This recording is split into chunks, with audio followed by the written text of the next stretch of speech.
What is going on today, guys? Alan here for another video. We're finally doing stuff to the Mark 7 GTI, so let's do it. So today, you guys might notice I got some new car parts in the mail. What did I get? Let's see, some integrated engineering. Went on their website, they're running a 10% off deal, and I had to pick myself up the intake. I know you guys saw my last video. If you didn't, check up right here, right now. But I went out and got the integrated intake. I'm super excited to try this out. I've been seeing videos all over the internet of their product, and I'm a super big fan of the way their intake looks and sounds. So today that's what we're gonna be doing a little install. I was gonna wait and do an unboxing of this, but I'm super impatient, so I just went ahead and undid it. As you guys can see, we are out of focus. As you guys can see, we already got the intake here itself. It's really nice built. I was expecting, for some reason, I don't know why, but I was expecting this to be way smaller than it is. And I mean, I have small hands, but it's a decent size little filter. So I was pretty proud about that.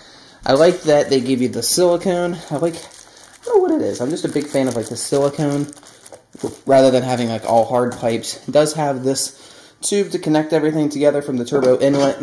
Another thing I really like about integrated engineering is they use this coolant rerouting hose. I know it's got the bracket in there as well, but they use this rerouting hose so that way it goes underneath.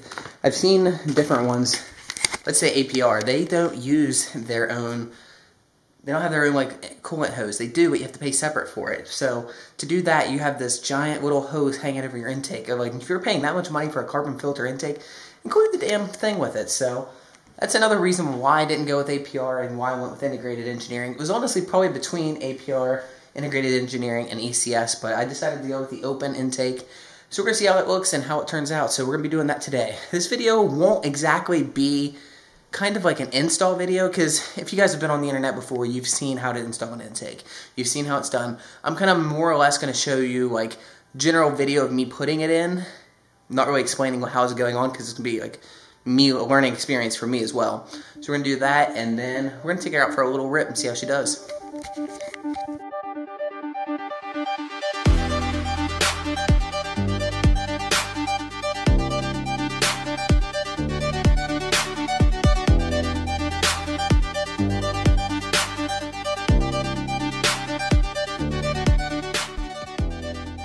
Alright guys, so we are now in the GTI. I've got the intake installed. It's a little windy, so it might be a little bit hard to hear, but I want to do a couple little pulls for you guys so you guys can see what the integrated engineering intake does sound like once you get it on the car. So this is about 60 miles per hour. We're going to drop it down to like 4th gear, and here we go.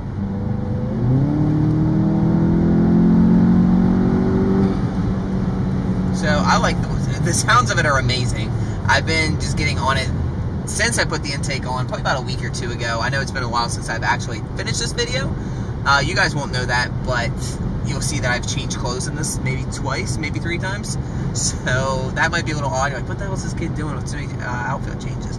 Anyway, back to the GTI. Sounds are amazing. I can't help myself. My wife behind the camera can attest for that. That I'm just constantly So that's a little bit in normal. If you shift it down into sport mode, we'll get a little bit more sounds for you. Good news is I still have the sound actor actually, and it doesn't actually affect the way it sounds coming into the cabin. I do need to get the OBD11 to get rid of that, so if you guys are interested in seeing that video, let me know, and I'll pick up an OBD11. We can play with that a little bit, see what kind of mods we can figure out for this car. But we are in we are in sport mode. I'm going to be shifting in the slap mode, and we're about 4,000 RPMs at 60 miles per hour, and here we go.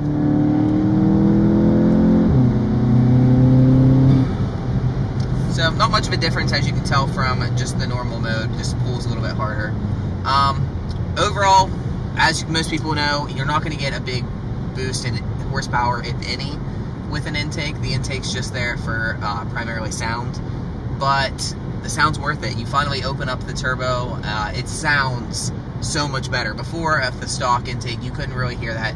Like every now and again, you'd be like, okay, I think I heard my diverter valve go off a little bit. So it's really nice now just to be able to just bump it real quick and you get a little bit of it. It's really nice. I enjoy it a lot. So I'm excited. I'm debating now, going back and forth, and maybe you guys can help me out a little bit with this too. I'm debating whether I should go full blow-off valve, or if I should just upgrade the diverter valve and go with like maybe go faster bits. So guys, let me know in the comments what you guys think. Also at this time, if you guys aren't following me on social media, make sure you click on the links down below, or I'll actually have the link right here, and you guys can see my Instagram and my Twitter, or not my Twitter, sorry, I don't have one of those, my Snapchat. And I also just started streaming on Twitch, so if you guys are interested in Fortnite and other kind of gaming videos, I'll also add my Twitch account down here so you guys can follow me on there. I'd greatly appreciate it.